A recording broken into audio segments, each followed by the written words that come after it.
اس کے بعد سیٹنگ کرنا. بیٹا وہ لائٹ جلا دو جس میں تلی لگی ہوئی نا. سب سے اوپر نہیں جس میں ہاں بس وہ کھولو اس کو لوک کو پہلے. اب بات کر. ہاں ورنہ تو پتہ چلے گا کہ کوئی انگریز بیٹھا ہوا ہے. نسیم بھائی بھی نہیں آئے؟ آ رہے ہیں. اچھا اچھا.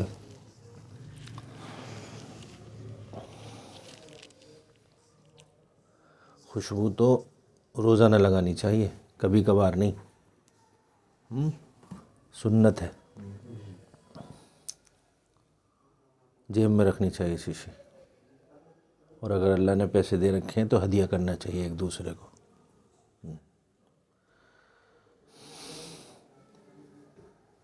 ایک دوسرے کو دے دے پھر دوسرا اس کو دے دے، کوئی بات نہیں، لیکن نیت کر کے نہ دے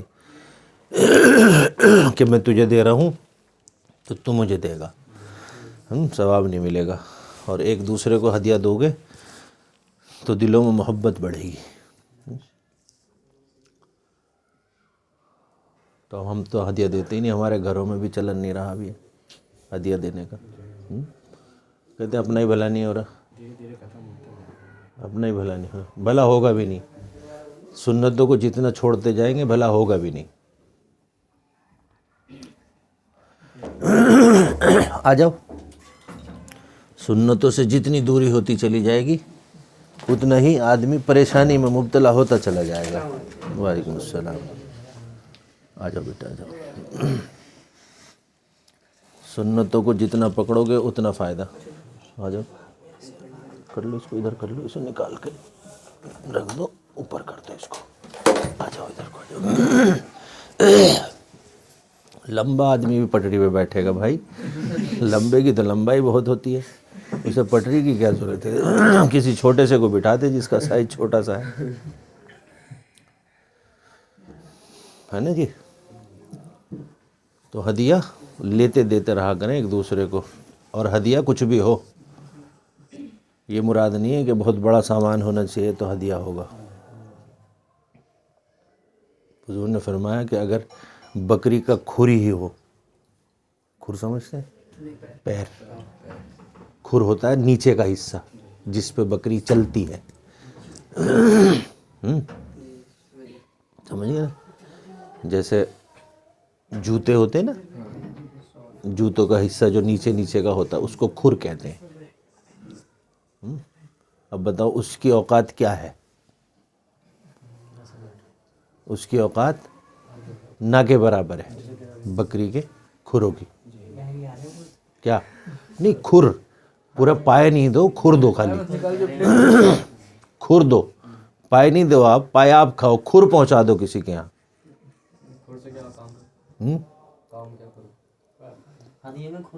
ہدیہ کھائے گا اور کیا کرے گا.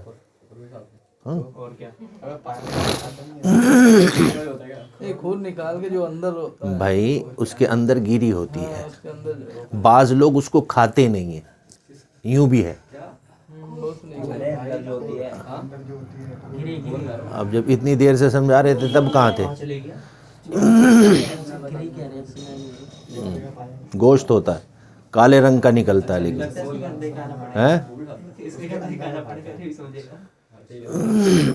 یہ تو مثال کے طور پر ہے، اتنی چھوٹی چیز ہے، اتنی حقیر چیز ہے. بھینس کے اندر سے بھی نکلتے ہیں ایسی، تو اس کا اندر اوپر کا جو کور ہے وہ تو اتار کے پھینک دیتے ہیں، لیکن اندر کا جو گوشت ہوتا ہے اس کے نیچے کا جوتے کے تو بالکل کالا ہوتا ہے. بعض لوگ اس کو کھاتے نہیں. ہاں وہ کالا ہو جاتا ہے، اس کو کھانا بھی دیکھنا بھی پسند نہیں کرتے. بولے تم کھاؤ، ہم تو چٹا چٹا کھائیں گے، سفید سفید کھائیں گے، نلی کھائیں گے. تو وہ ایسی حقیر چیز ہے کہ وہ اس کو بعض لوگ پسند بھی نہیں کرتے. نہیں کھا تو لیتے ہیں جب پیسے دے کر آتے ہیں، سب نہیں کھاتے. مطلب کہنے کا یہ ہے کہ اب یہ نہیں کہا کہ آپ اس میں سے عمدہ چیز دو، بلکہ یہ ہے کہ جو کم تر چیز ہو اس کو بھی ہدیہ دو گے تو محبت بڑھے گی. اور لینے والوں سے بھی کہا کہ جب ہدیہ دیا جائے تو فوراً اسے قبول کر لینا چاہیے. اس میں یہ نہ کہے کہ جی یہ تو بالکل ایک دم تمہارے لیے تو بیکار تھی اس لیے تم نے ہمیں دے دی. ہے تو اسے دونوں آدمیوں کو پتہ ہونا چاہیے کہ دونوں میں ثواب کتنا ہے، لینے والے کو بھی اور دینے والے کو بھی، ہے نا۔ کسی کو اگر حقیر چیز دے دی، چھوٹی دے دی، وہ یوں ہی کہے گا، کہنے لگے یار ہماری قسمت میں یہی حصہ آیا تھا، تو بڑا مالدار آدمی تھا، اس کو تو کچھ ٹرک بس دینی چاہیے تھی ہمیں، ہے نا۔ تو ہدیہ ہوتا ہے، مسواک ہدیہ دینی چاہیے، معمول بنانا چاہیے۔ تو اتنے پیسے تو تمہارے پاس بچوں جیب خرچ کے ملتے ہی ہوں گے کہ 10-20 روپے کی مسواک آتی ہے، ایک ساتھی کو دے دی ایک مہینے میں ایک بار، ہے دوسرے ساتھی کو بھی چاہیے کہ وہ بھی دوسرے ساتھی کو دے دو، تو ایک دوسرے عدل بدل کر دے دو، تو سب کے سب سنت پر عمل کریں گے اور ایک دوسرے سے محبت بھی بڑھے گی۔ سب کے 20 ہی روپے خرچ ہوں گے، ایک مہینے چل جائے گی اس میں مسواک آسانی سے، آسان کام ہے۔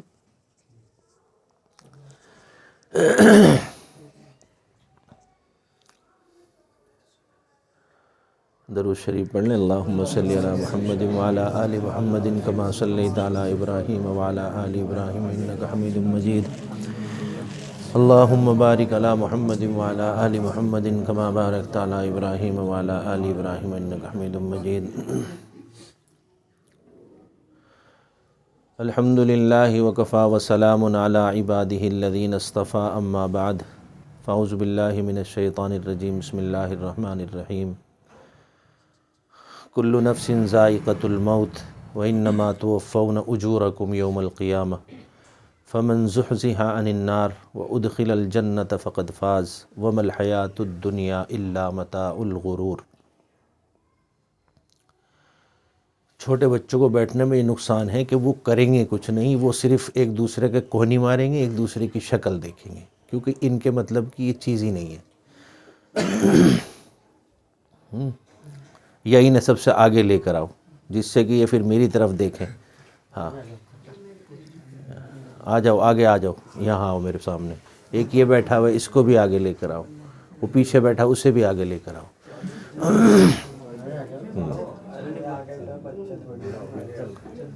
ہاں بیٹھو بیٹھو بیٹھو، گھبراؤ مت، گھبراؤ، ذبح نہیں کیا جائے گا، تمہارے کھر کسی کو نہیں دیے جائیں گے۔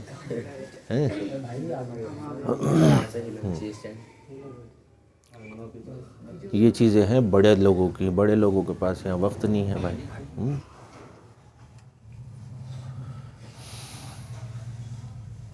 کیونکہ جن کا ABCD سیکھنے کا ٹائم ہے ان کو جو ہے کیمسٹری پڑھائیں گے تو کیا سمجھ میں آئے گی؟ ABCD والوں کو تو ABCD پڑھنی چاہیے، کیمسٹری والے کیمسٹری سیکھیں گے، میتھ والے میتھ سیکھیں گے۔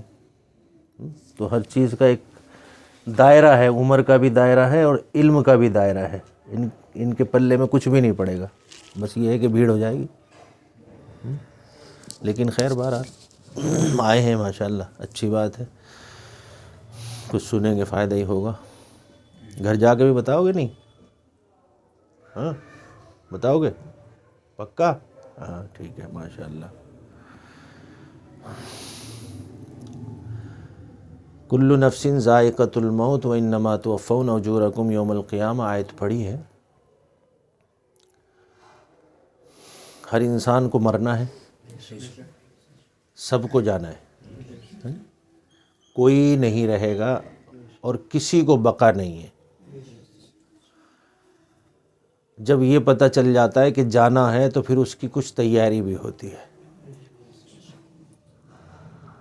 کہیں سفر میں نکلنا ہوتا ہے تو آدمی تیاری کرتا ہے، سامان جٹاتا ہے، سامان اکٹھا کرتا ہے، سفر کا سامان۔ اور اگر کوئی مسافر ایسے ہی چلا جائے بغیر کسی سامان لیے تو اس کو راستے میں تکلیف ہوگی ہی ہوگی۔ سردی ہے تو گرم کپڑے لے جانے پڑیں گے، ہے نا، گرمی ہے تو ہاتھ کا پنکھا، گتا، کچھ نہ کچھ وہ ساتھ رکھے گا کہ گرمی ہے، ٹھنڈا پانی، ہے نا۔ گرمیوں میں بعض لوگ، ہم بھی ایسا کرتے ہیں کہ وہ فریج میں بوتل جما دی اور ساتھ لے کر چلتے ہیں کہ اگر 4 گھنٹے کا سفر ہے تو 2 گھنٹے تو کم سے کم صحیح پانی مل ہی جائے گا۔ ٹھیک ہے 2 گھنٹے کے بعد گرم ہو جائے گا تو 2 گھنٹے تک لطف اٹھائیں گے، ہے نا۔ تو یہ ہے کہ 4 گھنٹے کے سفر کے لیے بھی تیاری یہ ہے کہ جتنا بھی وقت کٹ جائے اچھا ہے۔ سردی میں آدمی اگر ایسے ہی نکل جائے بغیر کسی لحاف کے، بغیر کسی کمبل کے، بغیر جیکٹ کے، بتاؤ مرے گا کہ زندہ رہے گا؟ مر جائے گا۔ سردی اتنی ہے کہ اگر اس کے پاس میسر کپڑے نہیں ہوں گے تو وہ مر جائے گا۔ تو یہ چھوٹے سے سفر کے لیے ہماری یہ تیاریاں ہوتی ہیں گھر سے نکلتے ہی، اور گھر سے نکلنے سے پہلے بہت ساری تیاریاں ہوتی ہیں۔ کہیں جانا ہوتا ہے تو ٹکٹ کراتے ہیں، ہے نا صاحب، اپنی سیٹ بک کراتے ہیں، ورنہ تو پتہ چلتا ہے کہ جی جنرل میں جائیں گے تو بہت دھکا مکی ہوتی ہے اور بڑا مشکل ہوگا صاحب، لمبا سفر ہے، کیسے کٹے گا؟ لمبا کتنا؟ کسی کا 1.5 دن کا، کسی کا 2 دن کا، اتنا ہی سفر ہوگا، اس سے زیادہ کا نہیں۔ تو 2 دن کے سفر کے لیے 3 مہینے پہلے، 4 مہینے پہلے ٹکٹ بک ہوتا ہے، راستے میں تکلیف نہ ہو۔ 4 مہینے پہلے تیاری 2 دن کے لیے، اور پھر اس سفر سے 2 دن پہلے یا 4 دن پہلے وہ پیکنگ کا سامان رکھنا کہ کچھ بھول نہ جائیں، کھٹی میٹھی پوری بھی بنانی ہے، راستے میں خراب نہ ہو، میٹھا سامان خراب نہیں ہوتا۔ تو وہ ساری چیزیں آدمی اس لیے لے کر چلتا ہے کہ راستے میں دشواری نہ ہو، پریشانی نہ ہو، سفر آسانی سے کٹ جائے۔ اور یہ بھی پتہ ہوتا ہے کہ ہو سکتا ہے وہ سفر پورا ہو ہی نہ، ایسا بھی ہو سکتا ہے کہ آدمی نکلا اور اپنی منزل مقصود تک پہنچنے سے پہلے ہی معاملہ ختم ہو گیا، ایسا ہوتا ہے، ہوتا ہے نا، مر گیا، ایکسیڈنٹ ہو گیا، لیکن تیاری کیا ہے؟ پہلے سے چل رہی تھی نا، کئی مہینوں سے، لیکن اس کو یہ نہیں پتا تھا کہ میں مر جاؤں گا، لیکن یہاں یہ یقین ہے کہ مرنا ہے نا، یہ یقین ہے کہ مرنا ہے، تو مرنے کی تیاری کیا ہے؟ قرآن بتا رہا ہے کہ سب کو مرنا ہے، ہر چیز کو موت آ کر رہے گی۔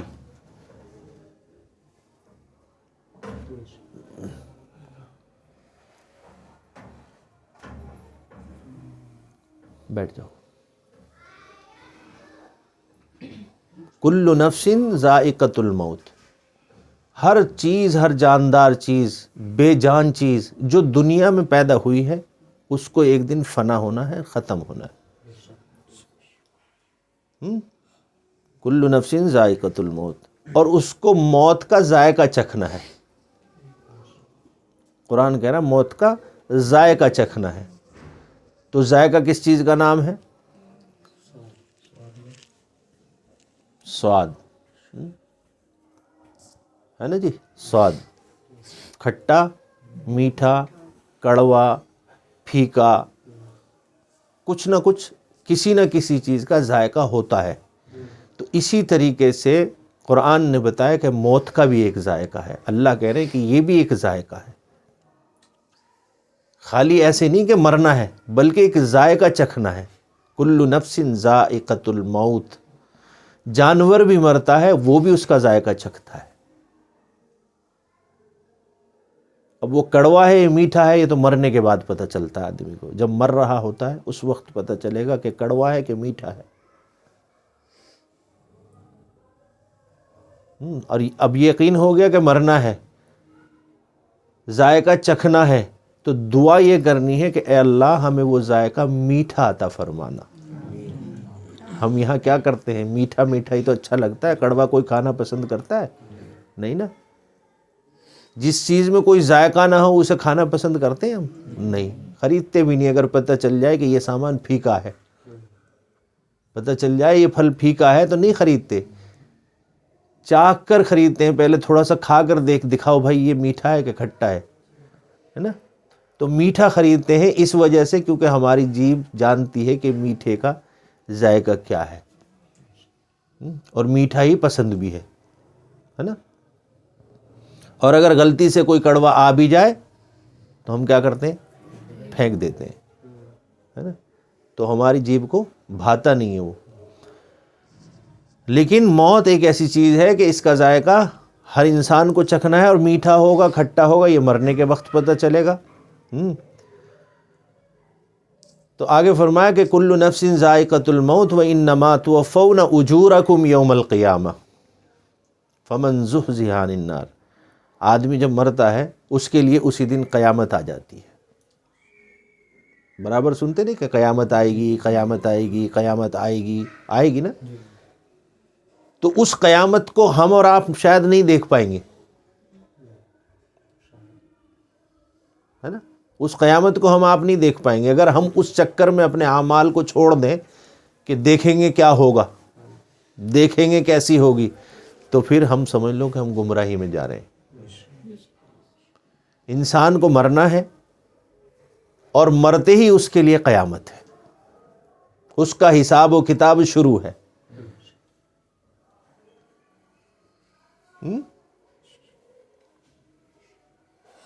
مرتے ہی کیا ہوتا ہے؟ قیامت شروع. اب قیامت لاکھ سال بعد آئے، کروڑ سال بعد آئے، اللہ کا نظام ہے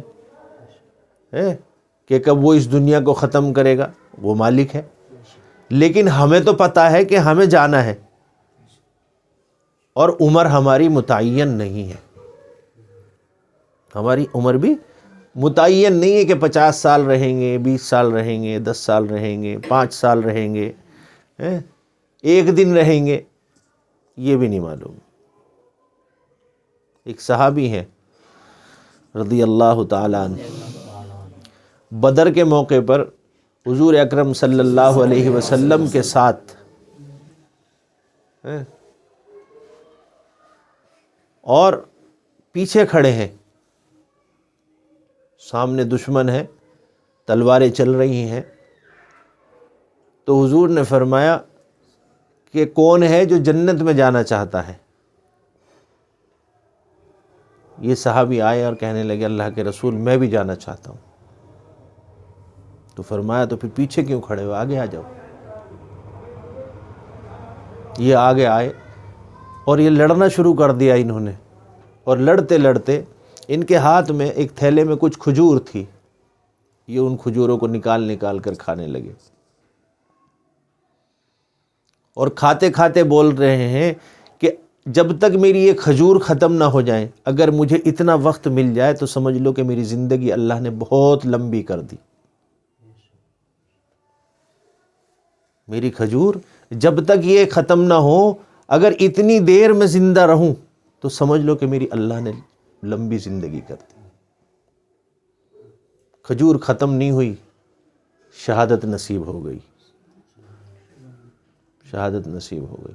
ان کو اتنا بھروسہ تھا مرنے کے اوپر، اور اتنی تیاری تھی ان کی مرنے کے بارے میں، اور انہیں جینے کا بھی پتہ تھا کہ یہ دنیا تو ختم ہونی ہے اور مرنا تو ہے ہی. اگر اچھے کام کر آدمی مرے، اچھی تیاری کر مرے، وہ زیادہ بڑھیا ہے، وہ خوش نصیب ہے وہ آدمی، بنسبت اس کے کہ نہ یہاں کچھ رہا نہ وہاں کچھ ملا.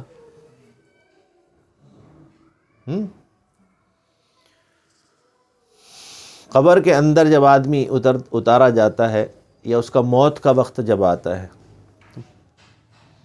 وَإِنَّمَا تُوَفَّوْنَ أُجُورَكُمْ يَوْمَ الْقِيَامَةِ فَمَنْ زُحْزِحَ عَنِ النَّارِ.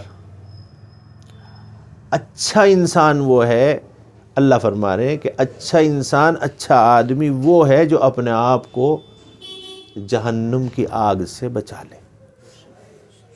بس فَمَنْ زُحْزِحَ عَنِ النَّارِ، اپنے آپ کو کہاں سے بچانا ہے؟ جہنم کی آگ سے. آگے فرمایا وَأُدْخِلَ الْجَنَّةَ فَقَدْ فَازَ، اور وہ شخص کامیاب ہو گیا جو جنت میں داخل ہو گیا. جب جہنم سے بچ جائے گا تو اب تو دو ہی چیز ہوں گی نا وہاں پر، جنت اور دوزخ، تیسری جگہ تو کوئی ہے نہیں. تو پہلے لفظ آیا کہ جہنم سے بچ گیا جو، تو ظاہر سی بات ہے پہلا نمبر جہنم کا اس لیے لیا کہ جب اس سے بچ جائے گا تو اب ایک دوسری جگہ ہے، یہ وہاں آرام سے چلا جائے گا.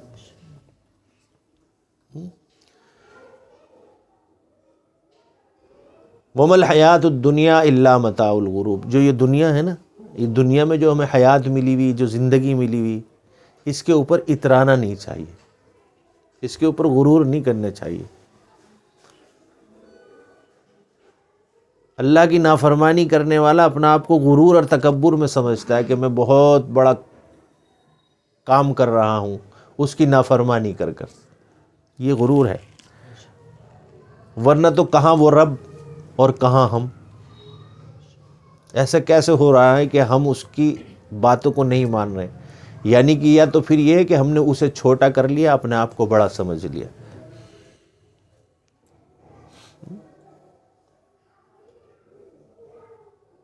ہے نا بھائی؟ ایک حدیث ہے اللہ کے رسول صلی اللہ علیہ وسلم کی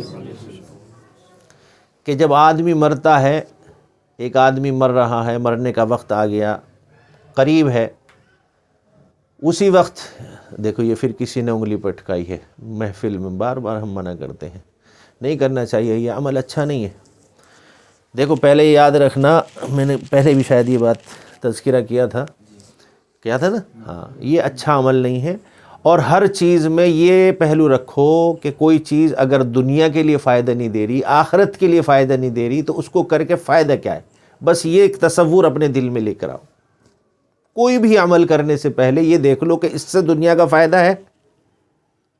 نہیں، کوئی بھی عمل، یہ نہیں، کوئی بھی عمل، انگلی چٹکانا ہی نہیں، کوئی بھی عمل اگر دنیا کے لیے فائدہ مند ہے تو اچھی بات ہے، اگر آخرت کے فائدے کی چیز ہے اچھی بات ہے.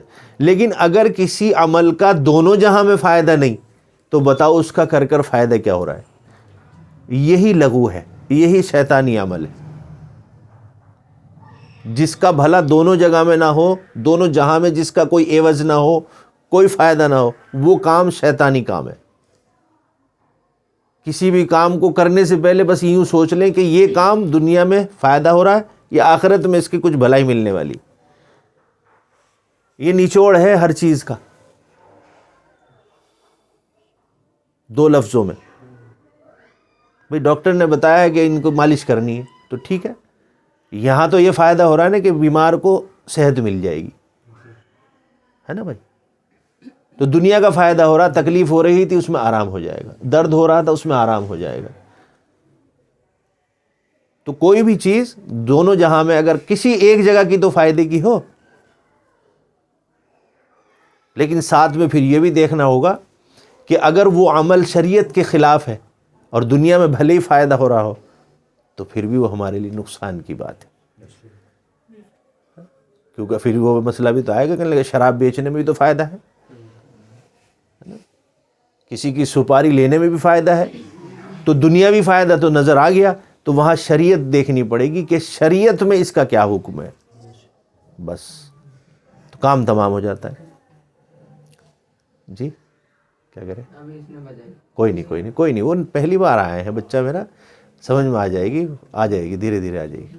کوئی بات نہیں بیٹا، ناراض نہیں ہوا کرتے. وہ بھی تمہارے جیسا ہی ہے، پہلے اس نے پٹکائی ہوگی، اس کو سمجھایا ہوگا، آج تم نے کیا، تمہیں سمجھا دیں گے، کیا ہوگا؟ اسی کو سمجھایا تھا، ہاں تو کوئی بات نہیں. دیکھو تو اسی لیے ایک دوسرے کو نہیں کہنا چاہیے. خیر بہرحال بیٹھنے کے بعد ہی پتہ چلتا ہے کہ کسی چیز کا اگر کوئی کمی بیشی ہے نا.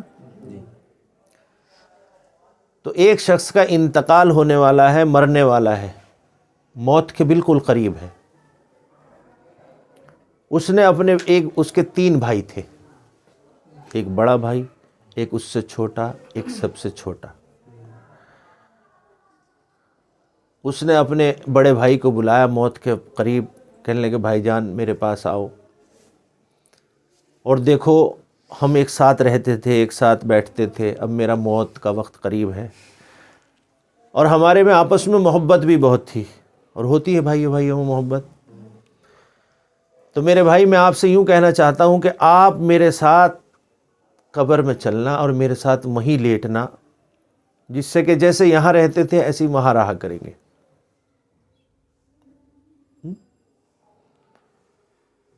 یہ حضور کا ارشاد سنا رہا ہوں میں آپ کو.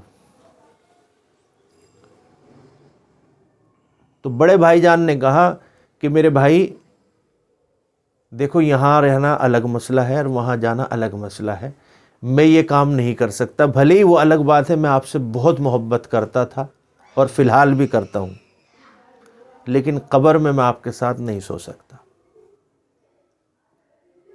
اچھا بھائی، ہے نہیں یہ محبت ہماری؟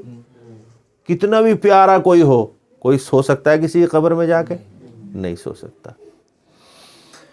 بھائی جان نے دوسرے بھائی کو بلایا، بڑے سے چھوٹے کو، اور اس کو گلے سے لگایا لیٹے لیٹے اور کہنے لگا میرے بھائی آپ مجھ سے محبت کرتے ہو؟ کہنے لگا بہت زیادہ محبت کرتا ہوں، کہ دیکھو ہم نے ساری زندگی ایک ساتھ گزاری اور اب میرا موت کا وقت قریب ہے، تو میں چاہتا ہوں کہ تم میرے ساتھ میں قبر میں چلنا۔ اس نے جواب دیا، کہنے لگا دیکھ بھائی میں محبت تو یقیناً کرتا تھا آپ سے، لیکن میں وہاں کا ساتھی نہیں ہوں۔ میں صرف اتنا تو کر سکتا ہوں تیرے لیے، تیرا دم نکل جائے گا، تجھے اچھی طریقے سے نہلاؤں گا، تجھے تکلیف نہیں ہونے دوں گا، اچھے قسم کا کپڑا ڈال دوں گا، اتنا تو میں کر سکتا ہوں، اس کے علاوہ میں قبر میں نہیں رہ سکتا تیرے ساتھ۔ عاجز ہو گیا دو کی بات سن کر، دو کی بات سن کر عاجز ہو گیا۔ چھوٹے بھائی کو بلایا، کہنے لگا میرے چھوٹے بھائی دیکھ میں نے تجھے مارا بھی ہوگا، پیٹا بھی ہوگا، تو مجھ سے ناراض بھی ہوگا، ایک تو یہ ہے کہ تو مجھے معاف کر دے، اور تجھے پتا ہے کہ میں تیرے بنا رہ نہیں سکتا تھا، ایک منٹ کے لیے بھی کہیں بھی جاتا تھا تجھے ساتھ لے کر جاتا تھا۔ چھوٹے بھائی کی آنکھوں میں آنسو آئے، کہنے لگا بھائی جان بات تو ٹھیک ہے، لیکن دراصل یہ ہے کہ جہاں آپ جا رہے ہیں وہاں کے ہم ساتھی نہیں ہیں، وہاں کے ہم ساتھی نہیں ہیں، وہ سفر آپ کو اکیلے ہی طے کرنا ہوگا۔ اللہ کے رسول نے یہ واقعہ سنایا، صحابہ سے پوچھا کہ بات سمجھ میں آئی کچھ؟ صحابہ نے عرض کیا کہ اللہ اور اس کا رسول زیادہ بہتر جانتا ہے، ہماری سمجھ میں بات نہیں آئی۔ حضور کا ارشاد ہے، اللہ کے رسول نے فرمایا صلی اللہ علیہ